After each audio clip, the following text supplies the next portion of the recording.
तुम्हालाही मस्त कडक मसालेदार चहा प्यायला आवडत असेल तर हा व्हिडिओ तुमच्यासाठीच आहे. तर सगळ्यांचं स्वागत आहे माझ्या यूट्यूब चॅनलमध्ये. सध्या आहेत पावसाळ्याचे दिवस चालू आणि बाहेर पाऊस चालू असेल तर आपल्याला आहे ना कडक असा चहा प्यावासा वाटतो. पण तोच जर चहा मस्त मसालेदार असेल, त्याच्यामध्ये तुळशीची पानं, मस्त मसाले असतील तर तो चहा प्यायला आणखीनच मजा येते. पण आहे ना बऱ्याच वेळा आहे ना आपल्याला हे सगळे मसाले करायला, गोळा करायला किंवा तुळशीची पानं ताजी ताजी मिळत नाहीत. तर अशा वेळेस आहे ना आपण एकदमच एकाच वेळेस मसाला बनवून ठेवला तर आपल्याला घाई गडबडीच्या वेळेस असा मसाला टाकता येतो. त्यामुळं मी आज बनवणार आहे चहासाठीचा मसाला. हा मसाला टाकून बनवलेला चहा पिल्यामुळं सर्दी, खोकला किंवा बाकीचे काही घशासंबंधीचे आजार असतील तर तेही कमी होतात. कारण आहे ना आपण ह्या मसाल्यामध्ये वेगवेगळ्या गोष्टी घालणार आहोत आणि मुख्य गोष्ट म्हणजे आपण घालणार आहोत तुळशीची पानं. तर हे बघा, मी ना मसाला बनवण्यासाठी ही अशी ताजी अशी तुळशीची पानं घेतलेली आहेत. तर तुम्ही आहे ना तुमच्याकडं मंजुळा नसलेली तुळस असेल तर त्याची पानं घेतली तर जास्तच चांगलं. पण माझ्याकडं आता ही माझी जी तुळस आहे तर त्याला मंजुळा आलेल्या आहेत. तर त्याच तुळशीची मी मसाला बनवण्यासाठी ही अशी ताजी पानं घेतलेली आहेत. इथे ना मी तुळशीची पानं काढून आणलेली आहेत आणि घरचीच तुळस असल्यामुळं अशी भरपूर अशी पानं काढून आणलेली आहेत तुळशीची. तर आता ही पानं मी पहिल्यांदा धुवून घेणार आहेत. आता इथे ना गॅसवरती मी कढई ठेवलेली आहे आणि जी तुळशीची पानं आहेत तर ती आहे ना गरम करून घेणार आहेत.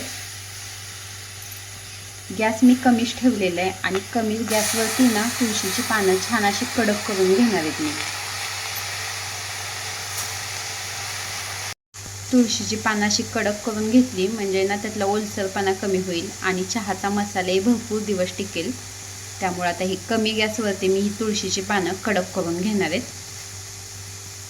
अगदी कमी गॅस ठेवलेला आहे. इथे ना अधूनमधून आपल्याला ही तुळशीची पानं अशी हलवून घ्यायची आहेत, नाही तर खाली करपतील. आणि गॅस तर मी कमीच ठेवलेला आहे. मस्त आहे ना अशी तुळशीची पानं ही कडक करून घ्यायची आहेत. हे बघा, अगदी ना मंद गॅसवरती ना मी ही तुळशीची पानं अशी कडक करून घेणार आहे. गॅस जसा चालू ठेवलेला आहे, बारीक गॅस आहे, तसं आहे ना ह्यातला ओलसरपणा कमी व्हायला लागलेला आहे. आणि मी अशी ना पसरवून घेतलेली आहेत पानं. तुळशीची पानं आणली होती तेव्हा केवढी होती आणि आता बघा केवढी कमी झालेली आहेत. आणि तुळशीच्या पानाचा सगळ्या घरभर असा वास सुटलेला आहे.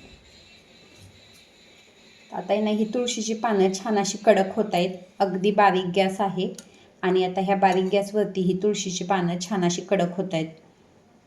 इथे ना मी गॅस बंद केलेला आहे आणि ही तुळशीची पानं बघा एकदम अशी ना कडक छान झालेली आहेत. हाताने सुद्धा बारीक होत आहेत अशी झालेली आहेत ही तुळशीची पानं.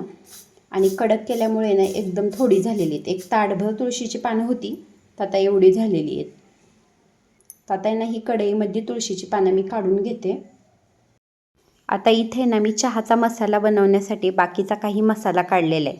त्याच्यामध्ये सुंठ आहे, मसाला वेलदोडे आहेत, आपली नेहमीची वेलची आहे, लवंग आहे आणि मिरा आहेत, ही दालचिनी आहे आणि 1.5 चमचा मी बडीशोप घेतलेली आहे. आता हे सगळे मसालेसुद्धा मी कढईमध्ये छान असे भाजून घेणार आहेत. इथे मी गॅस कमीच ठेवलेला आहे आणि कमी गॅसवरतीच मी हे मसाले भाजून घेणार आहेत. ह्या मसाल्यामधली जी सुंठ आहे तेवढी मी फक्त खलबत्त्यामध्ये बारीक करून घेणार आहे आणि परत मिक्सरमध्ये ह्या मसाल्यांबरोबर बारीक करून घेणार आहे. आता थोडा वेळ ह्या गरम कढईमध्येच मी हे मसाले असेच ठेवून देणार आहेत, म्हणजे थोड्या वेळ छान असे ना कडक होतील. कढई आधीच तापलेली होती त्याच्यामुळे ना कमी वेळेमध्ये सगळे मसाले छान असे ना गरम झालेले आहेत. त्यामुळे मी आता गॅस बंद केलेला आहे. मी इथं मिक्सरचं भांडं घेतलेलं आहे आणि ही सुंठ मी खलबत्त्यामधून बारीक करून घेतलेली आहे. ती जास्त बारीक झालेली नाही आहे, मिक्सरमधून बारीक होण्यासाठी ना बारीक करून घेतलेली आहे. आणि आता ही सुंठ आहे ना मी सगळ्या मसाल्यांबरोबर बारीक करून घेणार आहे. ही तुळशीची पानंही अशी टाकून घेतलेली आहे. आपल्याला सगळ्यांनाच माहिती आहे तुळस किती औषधी आहे. त्याच्यामुळे ना सर्दी खोकल्यासाठी आहे ना तुळशीची पानं खूप उपयोगी असतात. त्याच्यामुळे ही तुळसही टाकून घेतलेली आहे. आता हे जे काही मसाले आहेत त्याच्यामध्ये बडीशोप, मिरी, दालचिनी, लवंग, मसाला वेलदोडे हे जे काय जे मसाले आहेत ते मी ह्याच्यामध्ये टाकून घेतलेले आहेत ह्या मिक्सरच्या भांड्यामध्ये. आणि आता मिक्सरमधून मी हे सगळं बारीक करून घेणार आहे. हे बघा इथे ना हा चहासाठीचा मसाला तयार झालेला आहे. एकदम बारीक अशी ही पावडर तयार झालेली आहे. तर आपण हे ना प्लॅस्टिकच्या डब्यामध्ये किंवा मग स्टीलच्या काचेच्या भरणीमध्ये ही भरून ठेवू शकतो आणि भरपूर दिवस वापरू शकतो. तुळशीची पानं घातलेली आहेत, पण आपण कडक करून घेतलेली आहेत छान अशी, त्यामुळे अजिबात खराब होण्याची भीती नाही आहे. आणि ना बऱ्याच वेळेला पावसाळ्याच्या दिवसात सर्दी खोकला अशा गोष्टी होतात ना, तर अशा वेळेस आहे ना काढा आपल्याला बनवायचा असतो, तर त्याच्यामध्येही आपण हे घालू शकतो. आणि ही पावडर घातल्याने, हा मसाला घातल्याने काढासुद्धा एकदम छान होतो, छान लागतो. तर त्या काढ्यामध्ये ना हळदही घातली ना, आपण दूध उकळायला ठेवून त्याच्यामध्ये हळद घातली ना आणि त्यानंतर ही पावडर घातली, तर बाकीचं काहीच घालण्याची आवश्यकता नाही.